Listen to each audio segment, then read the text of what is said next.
খাল খনন কর্মসূচিতে দুর্নীতি সহ্য করবে না সরকার, এমন হুঁশিয়ারি দিয়ে সবাইকে সৎভাবে কাজ করার আহ্বান জানিয়েছেন এলজিআরডি মন্ত্রী মির্জা ফখরুল ইসলাম আলমগীর। ঠাকুরগাঁওয়ে খাল খনন কাজের উদ্বোধনী অনুষ্ঠানে যোগ দিয়ে তিনি একথা বলেন। জানান, বিএনপি কাজ করার জন্য ক্ষমতায় এসেছে, প্রধানমন্ত্রী তারেক রহমানের নেতৃত্বে অনেক এগিয়ে যাবে দেশ।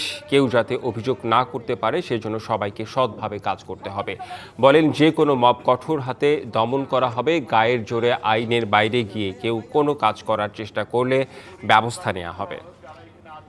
সরকারি কর্মকর্তাদের বলি, পানি উন্নয়নের কর্মকর্তাকে বলি, যারা কাজটা নিয়েছেন তাদেরকে বলি, সৎভাবে খালটা কাটবেন, যাতে আমাদের খুশি হয়, মানুষ খুশি হয়। কেউ যেন অভিযোগ না করে যে ভাই আপনি তো উদ্বোধন করে দিয়ে চলে গেলেন, তারপর আর একটা কোদালও পরে নেই, মাটিও কাটে নেই, ওইভাবে বলি কোন নিয়ে দেখে বিল্লে চলে গেছে। নগদ নিয়ে এলো হার না মানা হার অফার। সর্বনিম্ন 10,000 টাকা রেমিটেন্স নগদে পাঠালে থাকছে স্বর্ণের হার জেতার সুযোগ।